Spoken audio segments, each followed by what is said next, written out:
जय हिंद दोस्तों। YouTube online learning platform शिखर academy में मैं आलोक आप सभी का आज आपकी क्लास में स्वागत करता हूं। उम्मीद है सब बच्चे अच्छे होंगे और सबकी तैयारी पढ़ाई अच्छे से चल रही होगी। तो आज की क्लास जो होनी है, हमारा जो था वो मैथ में पहला चैप्टर जो है वो कंप्लीट हो गया था। ठीक है, जो था कौन सा, संख्याओं के बारे में। ठीक, दूसरा चैप्टर जो है बहुपद है, और बहुपद जो है वो बोर्ड के द्वारा आपके सिलेबस से हटा दिया गया है, तो बहुपद हमको नहीं पढ़ना है। अब हमको पढ़ना है तीसरा चैप्टर जो है दो चर वाले रैखिक समीकरण।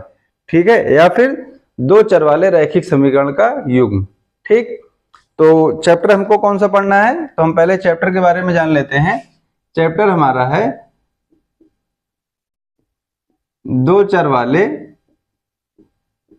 रैखिक समीकरण का युग्म। रैखिक समीकरण का युग्म। ठीक, तो ये चैप्टर हमको पढ़ना है। और पढ़ने के पहले देखिए, अगर आप सीधे सवाल पर पहुंच जाते हैं तो चीजें आपके लिए मुश्किल होती हैं। तो पहले कॉन्सेप्ट क्लियर करेंगे, और कॉन्सेप्ट क्लियर करने के बाद फिर हम सवाल लगाएंगे जो फिर आसानी से हो जाएंगे। तो इसमें क्या है कि आपको दो समीकरण प्राप्त होंगे। ठीक है, तो इसीलिए यहाँ पे किसका प्रयोग किया गया है, युग्म का। युग्म मतलब क्या होता है, जोड़ा। मतलब एक जोड़ा क्या होगा, समीकरण का होगा, और उसे ही आपको हल करना होगा।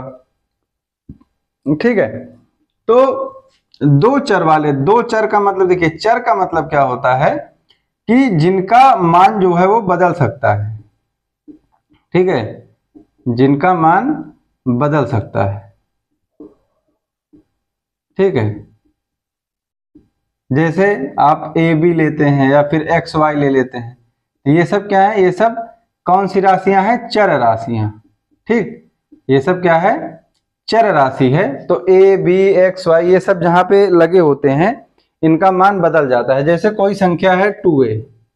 ठीक है, अब 2a है और एक संख्या है 2 सिर्फ। तो अब 2 है तो ये 2 का मान नहीं बदल सकता कभी भी। तो ये 2 क्या है, अचर राशि है। ठीक है, अचर राशि है। और ये जो 2a है या फिर 2a है, इसका मान बदल सकता है। इसका मान निर्भर करता है किस पे, a पे। अगर यहाँ पे a का मान 2 हो जाता है तो क्या हो जाएगा, 2 गुणे 2। अब 2a का मान कितना हो गया, 4। अब यहाँ पर अगर a का मान 5 हो जाता है तो कितना हो जाएगा, 2 गुणे 5 मतलब 10। ठीक है, तो a का जो मान है, a के मान पे निर्भर करता है 2 का मान। ठीक, तो ये कौन सी राशि हो गई, चर राशि हो गई, क्योंकि इसका मान जो है वो बार बार बदल जाता है। ठीक है,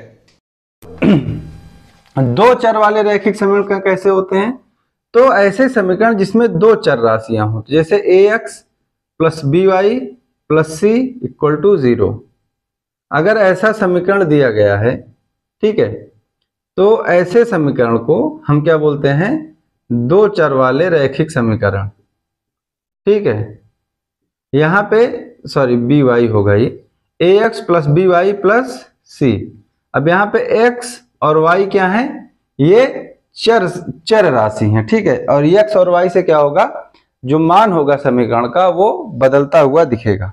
ठीक है, तो अगर कार्यक्रम को फिर यहाँ से हम अगर आगे बढ़ाएंगे तो आपको ये चीज समझ में आ गई होगी कि दो चर वाले रैखिक समीकरण क्या होते हैं। ठीक है, तो ये चीज समझ में आ गई। अब जैसे हमारे पास कोई समीकरण है, ठीक है, अगर दिया गया है, हम आपकी बुक से लेते हैं कि 2x प्लस 3y। ठीक है, क्या दिया गया, 2x प्लस 3y बराबर 5। और दूसरा समीकरण क्या दिया गया, x minus 2y minus 3 equal to 0। ठीक है, अब देखिए यहाँ पे x है, यहाँ पे y है, तो ये x और y क्या है, ये चर राशियां हैं। ठीक है, कौन सी राशि है, चर, मतलब इनका मान बदल सकता है। अगर सरल भाषा में लिखते हैं क्या हो जाएगा, 2x प्लस 3y, और 5 को अगर हम इधर भेज देते हैं तो -5 बराबर 0। और हमारा जो एक आधार समीकरण था, ये क्या था, ax plus by plus c equal to 0। ठीक, अब हम अगर इससे तुलना करेंगे तो a का मान क्या आ जाता है, यहाँ पे 2, B का मान क्या आ जाता है 3, C का मान क्या आ जाता है -5। तो हम इस तरह से संख्याओं का मान जो है वो निकालते हैं। ठीक है, तो आपको पता चल गया होगा कि दो चर वाले रैखिक समीकरण क्या होते हैं। तो ऐसे समीकरण जिनमें दो चर मान दिए होते हैं, ठीक है, उनको हम क्या बोलते हैं, दो चर वाले रैखिक समीकरण बोलते हैं। ठीक, तो ये चीज आपको समझ में आ गई होगी। ठीक है, अब इसके बाद अगर हम आगे बात करते हैं, आपके इसमें जो सवाल दिए गए हैं, ठीक है, उनका क्या करना है, हमको ग्राफीय निरूपण भी करना है और उनको हल भी करना है। ठीक, तो एग्जाम्पल आप बुक से कर, तो हम आ जाएंगे अपनी पहली एक्सरसाइज पे। ठीक है, पहली एक्सरसाइज कौन सी है, 3.1। ठीक है, और 3.1 में सिर्फ 3 ही सवाल है और फटाफट तीनों सवाल हम क्या करेंगे, हल कर लेंगे। ठीक है, तो पहले सवाल में आते हैं। तो पहले सवाल में बताया गया है कि आफताब अपनी पुत्री से कहता है, ठीक है, मतलब क्या हुआ, एक लोग हैं आफताब, ठीक है, कौन है, चलो मान लिया ये कौन है, आफताब है। ठीक, इनका नाम क्या है, आफताब। अब इनकी एक पुत्री है। ठीक, अब पुत्री है तो लड़की हो गई। ठीक है, ये क्या है, इनकी पुत्री है। ठीक, अब क्या बोल रहे हैं आफताब अपनी पुत्री से कि 7 साल पहले मैं तुमसे 7 गुनी आयु का था। ठीक है, मतलब 7 साल पहले इनकी जो पुत्री की आयु थी इससे 7 गुना थे।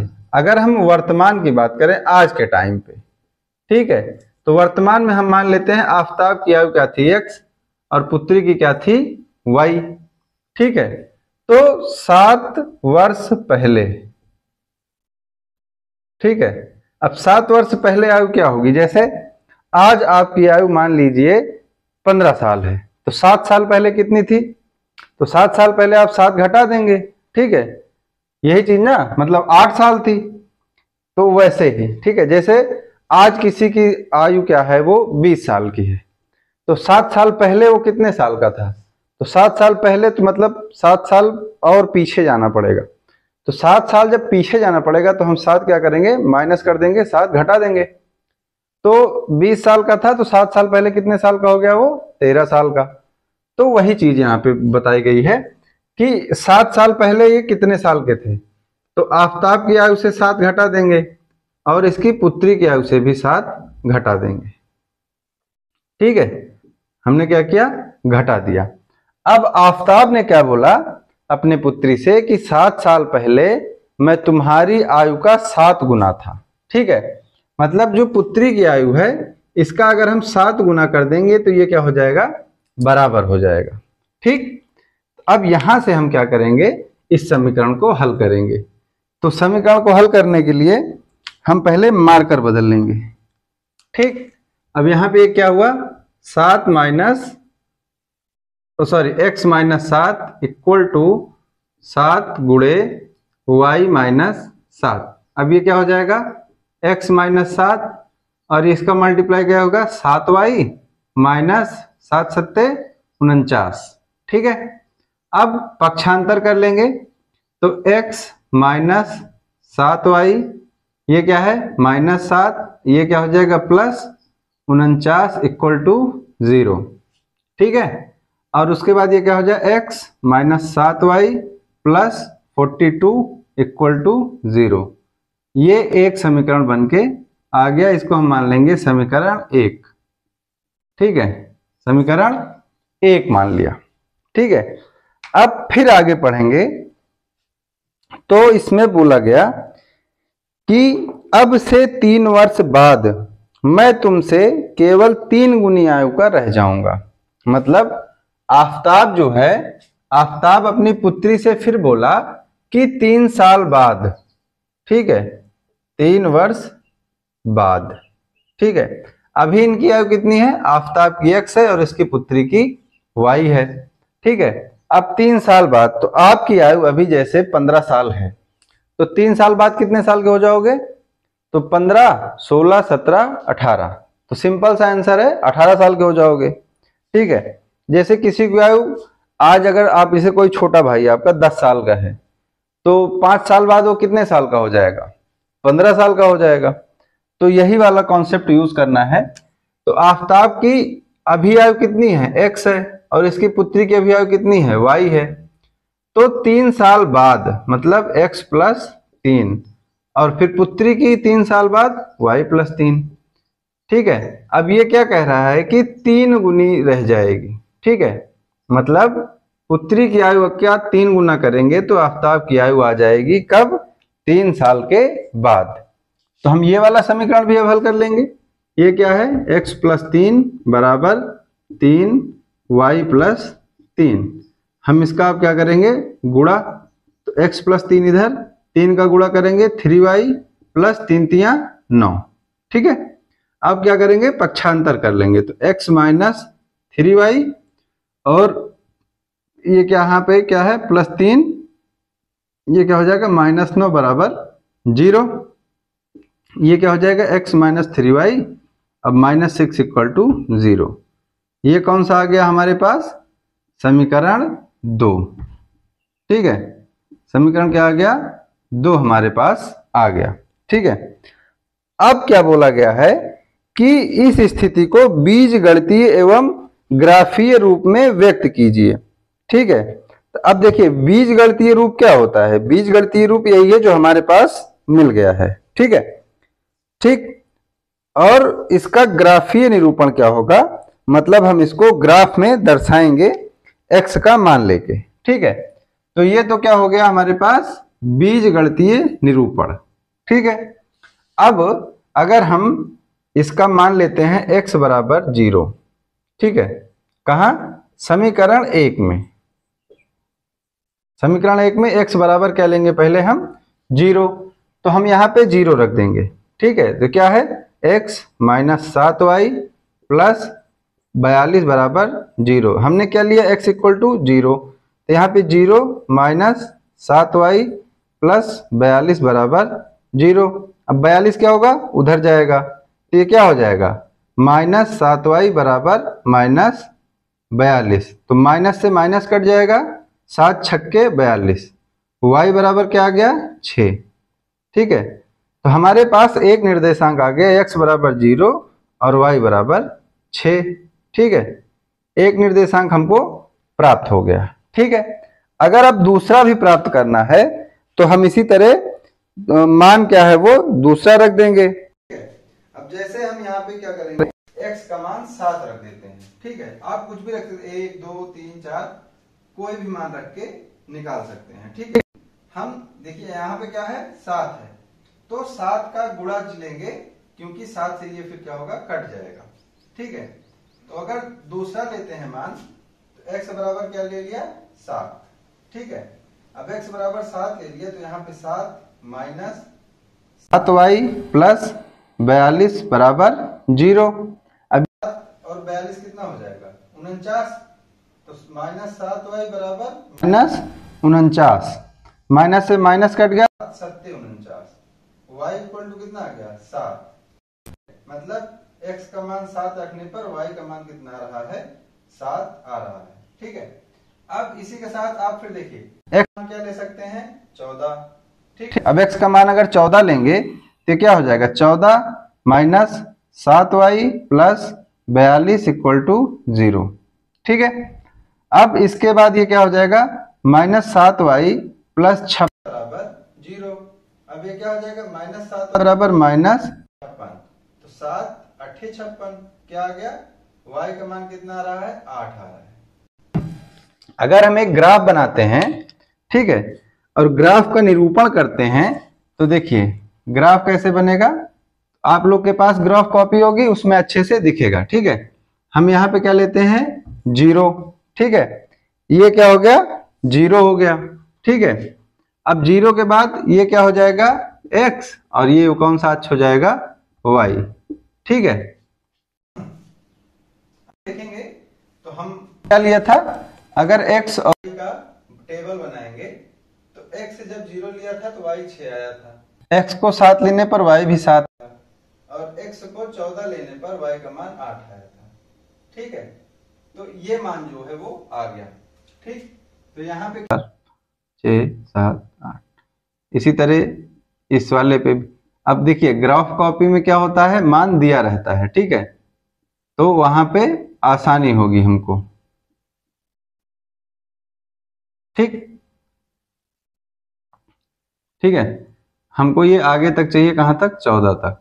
8 9 10 11 12 13, हम इसको 14 मान लेते हैं।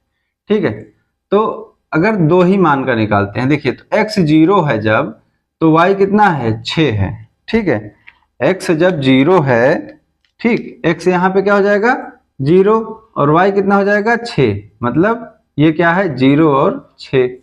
ठीक है, उसके बाद x जब 7 है, ठीक है, तो y भी कितना है 7 है।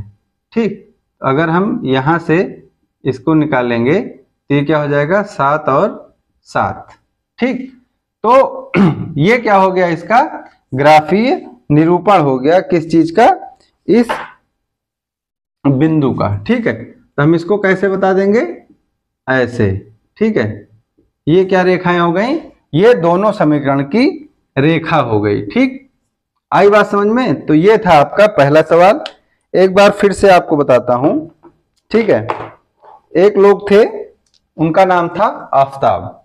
ठीक है, आफताब की एक पुत्री थी। ठीक है, तो आफताब अपनी पुत्री से बोलता है कि बेटा 7 साल पहले मेरी आयु तुम्हारी आयु की 7 गुनी थी। ठीक, तो अगर हम वर्तमान आयु की बात करें तो आफताब की आयु क्या हो जाएगी x और पुत्री की आयु क्या हो जाएगी y। ठीक है, अब 7 साल पहले की बात करते हैं।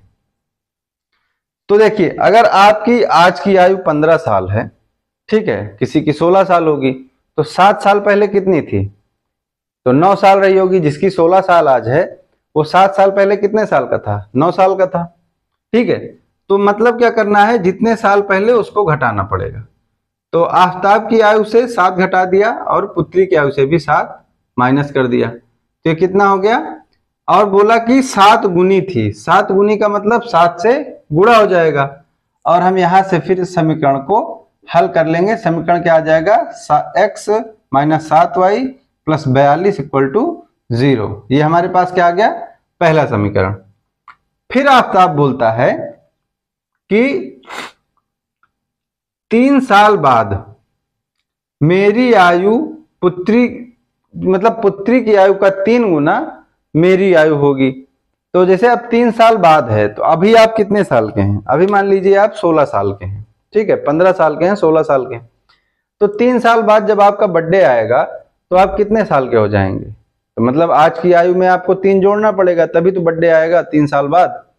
तो आज अगर 15 साल के हैं तो 3 साल बाद आप क्या हो जाएंगे, 18 साल के, वोट देने के लिए। ठीक है, वोट देने की उम्र हो जाएगी आपकी 18 साल। तो वही चीज, तो 3 साल बाद इसकी कितनी हो जाएगी, x प्लस 3, और पुत्री की भी कितनी हो जाएगी, y प्लस 3, और पुत्री की आयु का 3 गुना। ठीक है, तो इसमें हम 3 से क्या कर देंगे, गुणा कर देंगे, और फिर इस समीकरण को भी हम हल करके क्या आएगा, समीकरण दूसरा, x माइनस 3y माइनस 6 बराबर 0। ठीक है, तो 2 समीकरण हमको प्राप्त हो गए। अब इन समीकरणों से हम x और y के निर्देशांक निकालेंगे। ठीक है, अब यहां पे देखिए क्या है, 7y, मतलब हमें 7 का गुणज ही मानना होगा। तो सबसे पहले x का मान 0 रखते हैं, तो x का मान 0 रखने पर y कितना आ जाता है, 6 आ जाता है।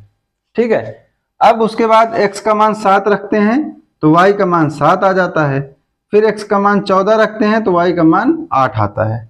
ठीक है, अब उसके बाद आप अपनी ग्राफ कॉपी खोलेंगे, उस पर पूरा निर्देशांक दिया रहता है अच्छे से। ठीक है, तो यहाँ पे मैंने रफली आपको बता दिया है कि ग्राफ का निरूपण कैसे होगा। तो x का 0 और 6 लेंगे, x 0 है तो y कितना है, 6 है। ठीक है, फिर x 7 है और y कितना है, 7 है, तो दोनों 7 7 है।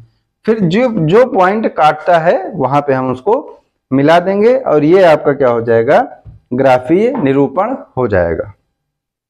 ठीक है, अब इसके बाद सवाल नंबर आते हैं 2 पे। ठीक,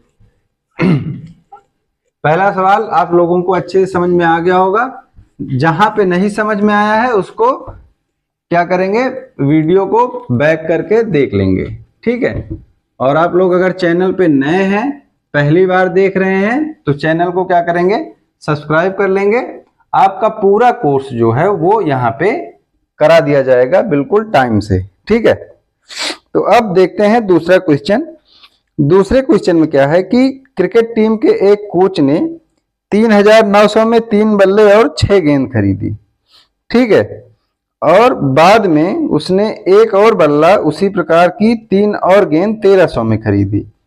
अब इसका भी बीजगणितीय और ज्यामितीय जो है मतलब ग्राफीय निरूपण दोनों करना है। ठीक है, तो कर लेंगे।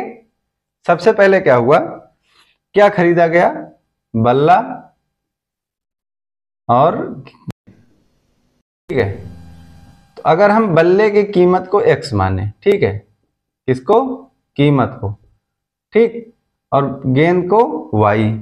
ठीक है, तो देखिए सबसे पहले कितना खरीदा गया, 3 बल्ला और 6 गेंद। ठीक है, तो कितना खरीदा गया, 3 बल्ला और 6 गेंद। ठीक, अब इसका जो 3 बल्ला और 6 गेंद कितने में खरीदा गया, 3,900 रुपए में। ठीक है, मतलब 3x + 6y = 3,900 रुपए। ये क्या हो जाएगा, समीकरण 1। ठीक है, अब उसके बाद ये क्या बोल रहा है क्वेश्चन में कि उसके बाद एक और बल्ला और 3 और गेंद, तब एक और बल्ला तो मतलब 1x। ठीक है, 3 और गेंद मतलब 3y। ठीक है, तो अब दूसरा समीकरण जब बनाएंगे तो क्या हो जाएगा, 1x + 3y = 1,300। ये कौन सा हो गया, समीकरण नंबर 2। ठीक है, तो ये वाला तो आसान है, आपको समीकरण प्राप्त हो गया। अब हम क्या करेंगे, अगर देखिए ये जो समीकरण मिला ये क्या है, ये है बीजगणितीय निरूपण। जो आपका सवाल था उसमें पूछा गया था ना कि बीजगणितीय और ग्राफीय, तो ये कौन सा है, ये है बीजगणितीय निरूपण। ठीक है, सवाल का। अब अगर हमको ग्राफीय निरूपण करना है तो हमको x और y का मान चाहिए। ठीक है, तो x और y के मान के लिए सबसे पहले क्या करेंगे, x का कुछ मान रखेंगे तो y का कुछ मान अपने आप से आ जाएगा। ठीक है, तो x का कुछ मान रखने के लिए हम कहां से शुरू करेंगे, हम x का मान रख देंगे 100। ठीक है, क्यों, क्योंकि देखिए इसमें आप अगर काटना पड़ेगा आपको, तो अगर चीजें ज्यादा से ज्यादा खत्म हो जाती हैं तो निरूपण के लिए अच्छा रहेगा। ठीक है, तो हम x का मान कितना रख देंगे, सबसे पहले x, पहले समीकरण में x = 100। ठीक है, यहां पे अगर रखेंगे आप तो ये क्या हो जाएगा, 3 × 100। क्यों, x का मान क्या है, हमने क्या रखा, 100 + 6y = 3,900। अब ये क्या हो गया, 300 हो गया, तो 6y = 300 क्या चला जाएगा, उधर चला जाएगा, तो 3900 - 300, तो y = क्या हो जाएगा, 6y = अब 3900 से 300 माइनस करेंगे क्या हो जाएगा, 3600। ठीक है, तो अब y = क्या, 3600/6, तो 6 × 36 कितना आ गया, 600। तो अगर हम x = 100 रखते हैं तो y कितना आ जाएगा, 600 आ जाता है। ठीक है, कब, x = 100 रखने पर। ठीक है, x = 100 रखने पर y कितना आ गया, y आ गया आपका y आ गया 600। ठीक है, अब उसके बाद फिर से x का मान अब क्या रखेंगे, x का मान हम 300 रख देंगे। ठीक, x का मान कितना रख देंगे, 300 रख देंगे, फिर से रख दीजिए, तो x = 3। ठीक है, अब देखिए इस समीकरण में भी रख सकते हैं, इसमें भी रख सकते हैं, लेकिन एक ही समीकरण में किसी में रखेंगे। ठीक है, तो अब यहाँ क्या हो जाएगा, 3 × 3 प्लस 6y बराबर 3900। ठीक, अब ये 3 3 कितना हो जाएगा 900 प्लस 6y बराबर 3900। अब ये फिर से क्या हो जाएगा 6y बराबर 900 इधर आएगा तो क्या हो जाएगा 3900 में से 900 माइनस हो जाएगा तो 6y इक्वल टू क्या बचा 3000। तो 6 पंचे 30 क्या हो गया y इक्वल टू क्या आ गया तो आ गया यहाँ पे y क्या आ जाएगा 500। ठीक है, y कितना आ गया 500 आ गया। तो यहाँ से दो मान हमारे पास निकल के आ जाते हैं अगर हम बनाएंगे। ठीक है, तो x और y, ठीक, हमने x क्या रखा था 100 तो y कितना आया था 600। ठीक है, फिर हमने x कितना रखा 300, y कितना आ गया 500। ठीक, तो हम दो मान बहुत है, दो मान पे ग्राफ जो है वो बना लेंगे। ठीक है, अब दो मान पे ग्राफ बनाएंगे तो ग्राफ कैसा बनेगा। ठीक, सबसे पहले x अक्ष और y अक्ष। ठीक है, हम यहाँ पे क्या मान लेंगे 100, 200, 300, 400, 500 और 600। ठीक है, वैसे ही इस पे मान लिया जाएगा दूसरे अक्ष पे। ठीक है, 100, 200, 300, 400, 500 और 600। ठीक है, मान लिया।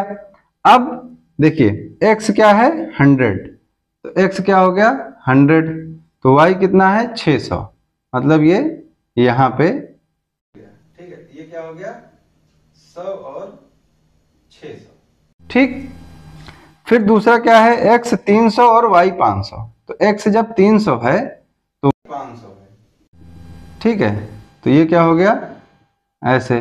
अब दोनों को मिलाते हुए हम एक रेखा खींच देंगे। ठीक है, और जब ये जो रेखा है यही इस समीकरण को क्या करेगी रेखा जो है वो निरूपित। तो सिंपल सा है। ठीक है, सिंपल सा है, आप लोगों को अच्छे से समझ में आ गया होगा। ठीक है, अगर एक बार फिर से इसको देखते हैं, ठीक है, पूरे सवाल को, तो सवाल में क्या बताया गया कि कोई क्रिकेट टीम का कोच है। ठीक है, वो क्या है खरीदता है, कुछ गेंद खरीदता है। ठीक, तो हम क्या मानेंगे बल्ले की कीमत x रुपए और गेंद की कीमत y रुपए। ठीक है, फिर वो बताता है कि 3 बल्ला और 6 गेंद खरीदता है तो 3 बल्ले के हिसाब से बल्ले की कीमत हो गई 3x, गेंद की कीमत क्या हो गई 6y। ठीक है, और वो बता रहा है सवाल में कि दोनों को मिला के उसने कितने खर्च किए उसने कुल खर्च किए 3900। ठीक है, तो 3x प्लस 6y बराबर कितना हो गया 3900। ठीक है, उसके बाद उतने से उसका पेट नहीं भरा, वो फिर खरीदने चला गया और फिर खरीदने चला गया तो उसने एक बल्ला और खरीदा, 3 गेंद और खरीदी। ठीक है, अब एक बल्ला और 3 गेंद इसको उसने खरीदा 1300 रुपए में।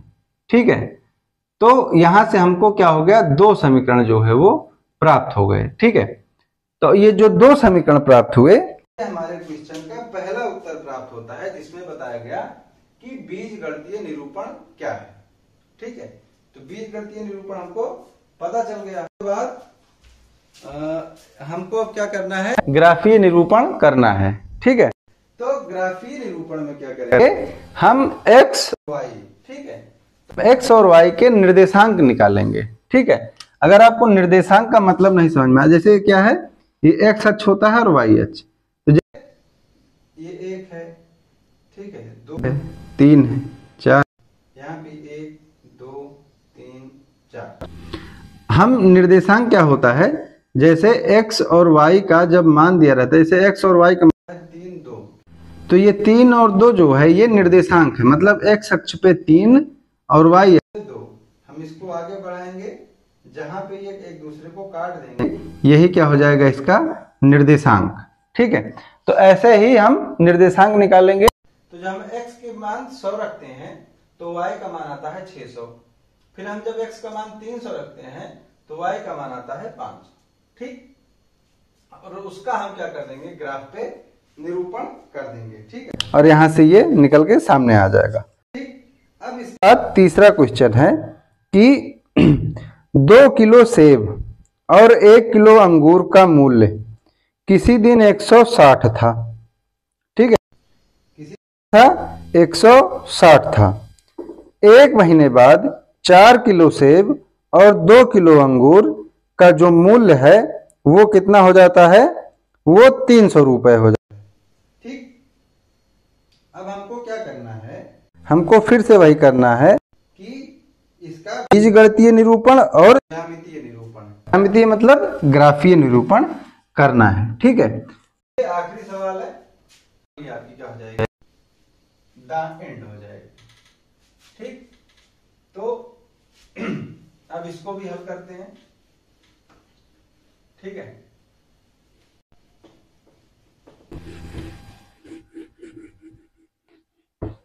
चलिए, तो फिर अगर चैनल पे नए हैं तो चैनल को क्या करेंगे, सब्सक्राइब जरूर कर लेंगे, ठीक है। अब हमारे पास सवाल में क्या है, सेब है और अंगूर है, तो बढ़िया हेल्दी क्वेश्चन है, फल फूल की हो रही है। हमारे पास क्या क्या है, सेब है और अंगूर है, ठीक है। अब कितना कितना किलो है वो बात की बात है, ठीक है। सबसे पहले हम इसकी कीमत सेट करेंगे, ठीक है, मतलब मूल्य या फिर क्या हो गया, कीमत, ठीक है। तो सेब की हम ले लेंगे x और अंगूर की y, ठीक है। अब हमने क्या मान लिया, कीमत मान लिया x रुपए और y रुपए। अब हम सवाल पढ़ेंगे। सवाल में क्या है, 2 किलोग्राम सेब और 1 किलोग्राम अंगूर, ठीक है। अब देखिए यहां पे क्या आ जाएगा, 2 किलोग्राम सेब तो मतलब 2 गुणे x और 1 किलोग्राम अंगूर मतलब 1 गुणे y। इन दोनों की कीमत कितनी है, इन दोनों की कीमत हमको दी गई है 160 रुपए, ठीक है। ये कितना हो गया, 160। तो अगर यहां से हम समीकरण बनाना है तो क्या हो जाएगा, 2x plus y equal to 160। ये क्या हो गया, समीकरण पहला, ठीक। अब फिर आ जाता है मोदी सरकार, और मोदी सरकार में क्या होता है, महंगाई बढ़ जाती है, और जब महंगाई बढ़ जाती है एक महीने बाद तो 4 किलो सेब और 2 किलो अंगूर, ठीक है, कितना, 4 किलो सेब, ठीक है, और 2 किलो अंगूर, ये कीमत क्या हो जाती है, 300 रुपए, ठीक है। तो आप बताओ पहले बढ़ी है कि घटी है, ठीक। अब हम यहां से क्या करेंगे, दूसरा समीकरण निकालेंगे। तो दूसरा समीकरण क्या आ गया, 4x प्लस 2y बराबर 300, ठीक। आगे बात समझ में, ये क्या हो गया हमारा समीकरण 2, ठीक। अब ये समीकरण क्या हो गया, दूसरा हो गया, ठीक है। अब क्या हो गया, हमको प्राप्त हो गया जो हमसे सवाल में पहले पूछा गया है कि इसका बीज गणितीय निरूपण। तो ये हमें कौन सा चीज प्राप्त, बीज गणितीय निरूपण, ठीक है। तो आंसर तो हमारा यहीं पे निकल गया कि सवाल का बीज गणितीय निरूपण क्या होगा, यही होगा कि इसको ज्यामितीय रूप में व्यक्त कीजिए। ज्यामितीय रूप का मतलब क्या होता है, ज्यामितीय रूप का मतलब होता है कि इसको हम ग्राफ विधि के द्वारा हल करें, ठीक है। अब ग्राफ विधि के द्वारा करने के लिए हम फिर से करेंगे, x और y का मान रखेंगे जैसे हम पहले करते आए थे, ठीक है। तो हम x और y का मान रखना शुरू करते हैं, ठीक है। तो हम यहाँ पे क्या करेंगे, मान रखेंगे। तो हम सबसे पहले x इक्वल टू क्या रख देते हैं, 50 रख, ठीक है। आप कुछ भी रख सकते हैं, मान कुछ ना कुछ, और जो आएगा उसको हमें संख्या रेखा पर दिखाना रहता है, ठीक है। तो हम x इक्वल टू रख दिए 50। तो ये क्या हो जाएगा, 2 गुणे 50, कौन से समीकरण में, पहले वाले में, 2x plus y equal to 160। अब x की जगह 50, तो मतलब 2 गुणे 50 प्लस वाई इक्वल टू 160। अब ये 50 दूनी क्या हो गया, 100 plus y equal to 160, y equal to 160 minus 100, y equal to 60, मतलब जब हमने x बराबर 50 रखा तो y बराबर क्या आ गया, 60 आ गया। ठीक है, अगर हम x और y का ग्राफ बनाएंगे तो x हमने रखा 50 तो y आ गया 60। ठीक है, अब इसी तरह फिर दूसरा रख देंगे। ठीक है, दूसरी वैल्यू अगर हम x इक्वल टू क्या रख देते हैं 100। ठीक है, या फिर हम क्या रख देते हैं, चलिए 60 रख देते हैं, 60 रख दिया। ठीक है, तो अब क्या हो जाएगा, ये 2 गुणे 60 प्लस y इक्वल टू 160।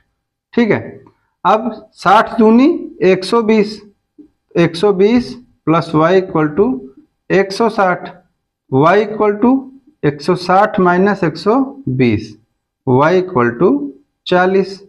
ठीक है, मतलब जब हमने x 60 रखा तो y कितना आ गया, 40 आ गया। मतलब x 60 रखने पर y 40 आता है। ठीक है, तो दो वैल्यू हमारे लिए एनफ होती हैं। ठीक है, दो वैल्यू बहुत होती हैं, दो वैल्यू से ज्यादा वैल्यू निकालने की आवश्यकता नहीं होती। ठीक है, अब हम क्या करेंगे, हम अब कार्य करेंगे जो हम करते हैं अभी। ठीक है, तो क्या बना लिया हमने, ग्राफ बना लिया। हम यहाँ रख देंगे 0, फिर रख देंगे हम 20, 60, 80, 100। यहाँ पे भी 20, 40, 60, 100।